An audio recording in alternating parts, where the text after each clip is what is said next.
Start. الحمد للہ رب العالمین والصلاة والسلام علی سید المرسلین اما بعد فاعوذ باللہ من الشیطان الرجیم بسم اللہ الرحمن الرحیم قال اللہ تبارک و تعالی فی القرآن المجید الف لام میم ذالک الکتاب لا ریب فیہ ھدی للمتقین. اللہ عز و جل قرآن کریم کی عظمت اور شان بیان فرماتے ہوئے فرماتا ہے الف لام میم، یہ ذی مرتبہ کتاب، اس میں کسی شک کی گنجائش نہیں، اس میں ہدایت ہے پرہیزگاروں کے لیے. فرسٹ آف آل ہم ڈیفائن کرتے ہیں قرآن پاک کی proper definition. What is the definition of Quran? علماء کرام نے قرآن پاک کی جو پراپر ڈیفینیشن جو بتائی ہے اس کا خلاصہ کچھ اس طرح ہے.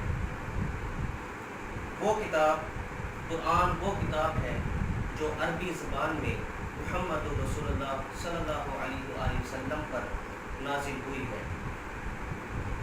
اس کے الفاظ اور معنی دونوں من جانب اللہ ہے.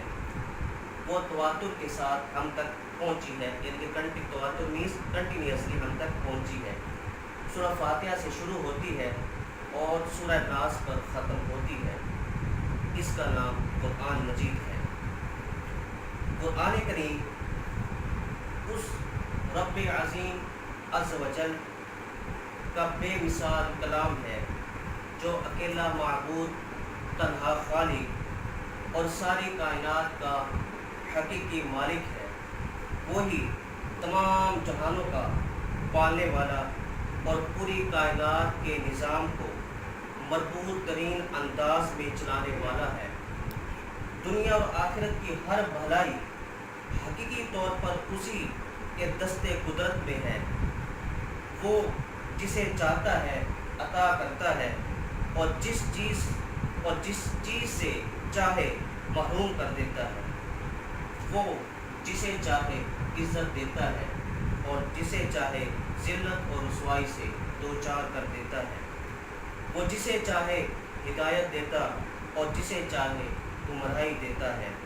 اور اس نے اپنا یہ کلام رسولوں کے سردار، عالم کے تاجدار، حبیب بے مثال صلی اللہ علیہ وآلہ وسلم پر نازل فرمایا تاکہ اس کے ذریعے آپ صلی اللہ علیہ وآلہ وسلم لوگوں کو اللہ تعالیٰ پر ایمان لانے اور دین حق کی پیروی کرنے کی طرف بلائیں اور شرک و کفر، نافرمانی کے انجام سے ڈرائیں.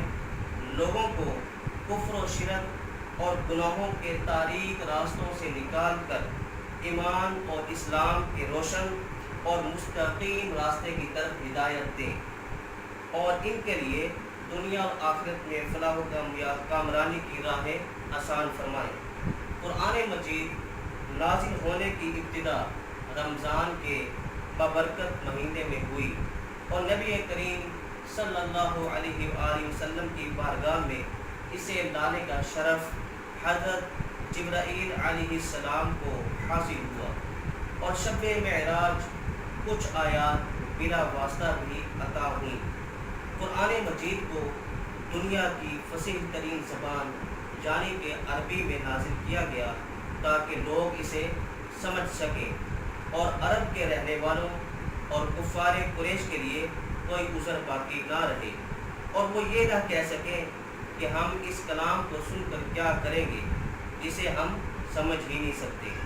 قرآن مجید کو توریت اور انجیل کی طرح ایک ہی مرتبہ نہیں اتارا گیا بلکہ حالات و واقعات کے حساب سے تھوڑا تھوڑا کر کے اپروکسیمیٹلی 23 ایئرس کے عرصے میں قرآن کریم کو نازل کیا گیا تاکہ اس کے احکام پر مسلمانوں کو عمل کرنا ایزی ہو جائے اور نبی کریم صلی اللہ تعالیٰ علیہ وآلہ وسلم کے قلب اطہر کو مضبوطی حاصل ہو. اور یہ اللہ تعالیٰ کا اپنے حبیب صلی اللہ تعالیٰ علیہ وآلہ وسلم کا بہت بڑا احسان ہے.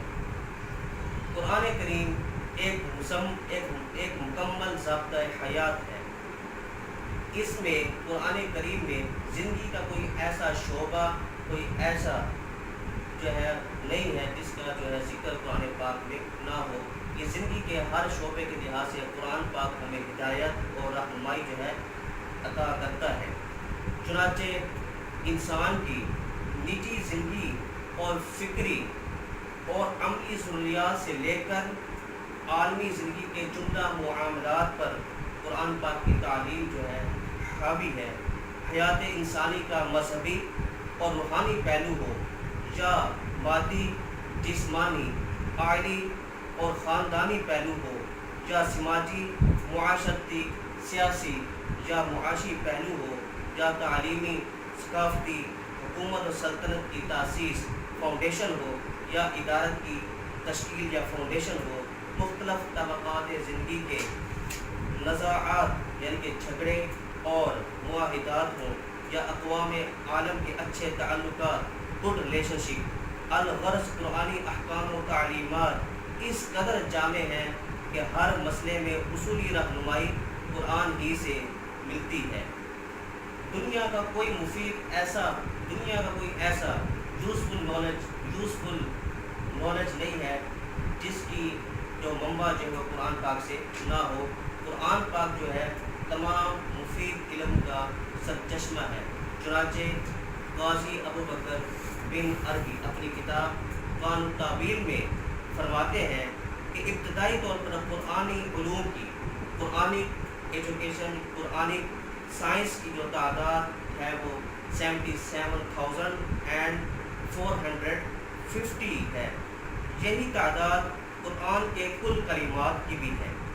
تو اس سے یہ حقیقت واضح ہوئی کہ قرآن حکیم میں الحمد سے لے کر والناس تک ہر حرف میں ایک مستقل علم اور فن کی بنیاد ہے۔ اور اس حوالے سے یہ حدیث بھی پیش نظر رہے کہ حضور نبی کریم صلی اللہ تعالی علیہ وآلہ وسلم نے فرمایا کہ قرآن کریم میں ہر حرف کی ایک ظاہر ہے، ایک باطن ہے، اور ہر ظاہر و باطن کے لیے ایک حد آغاز ہے اور ایک حد اختتام ہے۔ پھر اس کے بعد قاضی ابو بکر بن عربی رحمۃ اللہ علیہ فرماتے ہیں کہ اس لحاظ سے ہر قرآنی حرف کے 4 پہلو، 4 اسپیکٹ جو ہے وہ متعین ہوئے۔ چنانچہ قاضی ابو بکر صدیق کی جو تعداد آپ نے پہلے بتائی 77,450، اس کو 4 سے ملٹیپلائی کرتے ہوئے فرماتے ہیں کہ قرآنی علوم کی تعداد راؤنڈ اباؤٹ 3,98,000 ہے۔ تو یہ تو ایک بزرگ کی وسعت نظری ہے۔ امام رازی رحمۃ اللہ علیہ فرماتے ہیں کہ اعوذ باللہ من الشیطان الرجیم اور بسم اللہ الرحمن الرحیم میں تو لاکھوں علوم جو ہے وہ سمائے ہوئے ہیں۔ تو اس طرح اور کلمات کا پھر کیا ذکر؟ تو اس طرح میں تو یہ سمجھتا ہوں کہ قرآن کریم میں کتنے علوم ہیں، کتنے قرآنی سائنسز ہیں، اس کی شمار اس کا کوئی بھی نہیں کر سکتا۔ جو قرآن کریم میں بہت سارے علوم جو ہے وہ قرآن کریم سے ہی جو ہے وہ حاصل ہوتے ہیں۔ اب میں آپ کو چند علوم ایسے جو ہے وہ بتاتا ہوں جس کو مسلمانوں نے، اہل علم نے قرآن پاک سے ڈرائیو کیا ہے تو بہت سارے ہیں، ان میں سے چند ایک اسپیشلی میں آپ کو جو ہے وہ آپ سے جو ہے شیئر کرتا ہوں۔ نمبر 1 جو ہے بایولوجی، فزکس، کیمسٹری، اور اس کے علاوہ جو فارماکولوجی، میڈیکل سائنس، اور اس کے علاوہ کوسمولوجی، علم تخلیقات، ایمبریولوجی، اس کے علاوہ اور بھی بہت سارے نالج ایسے ہیں۔ تقریباً جتنے بھی مفید نالج جو ہے، یوزفل جتنے بھی نالج ہیں، ان تمام کے تمام جو قرآن کریم سے جو ہے وہ ڈرائیو ہوتے ہیں۔ تو دنیا کا کوئی ایسا علم نہیں ہے کہ جس کا سرچشمہ جو قرآن نہ ہو۔ اس لیے قرآن کریم کو آپ پڑھیں۔ آج کے دور میں مستشرقین بھی مانتے ہیں، وہ کہتے ہیں اگر سائنس کے حوالے سے جتنا میٹیریل چاہیے وہ آپ کو قرآن کریم سے مل جاتا ہے۔ تو قرآن کریم ایسی کتاب ہے جس میں ہر چیز کا بیان ہے۔ دنیا کی کوئی ایسی چیز نہیں ہے جس کا ذکر قرآن کریم میں اللہ عز و جل نے نہ کیا ہو۔ تو اس لیے میں سمجھتا ہوں کہ آج کے دور میں جو اگر کوئی آپ سائنس کی طرف جا رہے ہیں فزکس کیمسٹری بایو پڑھ رہے ہیں تو آپ اس چیز کو اہمیت دے رہے ہیں تو آپ اس کو کیوں نہ زیادہ اہمیت اور امپورٹنس دیں جس سے یہ علوم جو ہے وہ ڈرائیو ہو رہے ہیں. جی ہاں وہ کتاب جو ہے وہ قرآن کریم ہے. تو میں جو ہے ایٹ دا اینڈ جو ہے نا میں کہنا چاہتا ہوں, ریکویسٹ کرنا چاہتا ہوں کہ جو لوگ قرآن کریم نہیں پڑھے ہوئے, قرآن کریم ود پروننسیشن صحیح تجوید کے ساتھ پڑھنا چاہتے ہیں, اسپیشلی کالجز اور یونیورسٹیز کے اسٹوڈنٹس. اب تو رمضان شریف کی بھی آمد ہے. اس بابرکت مہینے میں کالجز یونیورسٹیز کے اسٹوڈنٹس میں کوئی بھی ہمارا بھائی قرآن کریم پڑھنا چاہتا ہے, قرآن پاک کو ترجمہ تفسیر کے ساتھ اس ماڈرن ایج میں جو ہے وہ پڑھنا چاہتا ہے, تو جدید ٹیکنالوجی کا دور ہے, اس حوالے سے سائنس اور قرآن کا کمپیریزن کے لحاظ سے قرآن کریم کو پڑھنا چاہتا ہے, تو میں ان تمام اپنے بھائیوں کو جو ہے وہ ریکویسٹ کرتا ہوں کہ میرے چینل کو جو القرآن مجید کو جو ہے سبسکرائب کریں, اور اس کے علاوہ میری ویب سائٹ القرآنمجید.com کا بھی وزٹ کریں, اور قرآن کریم کو جو ہے لازمی پڑھیں. اس کی بہت زیادہ جو ہے فضائل ہیں.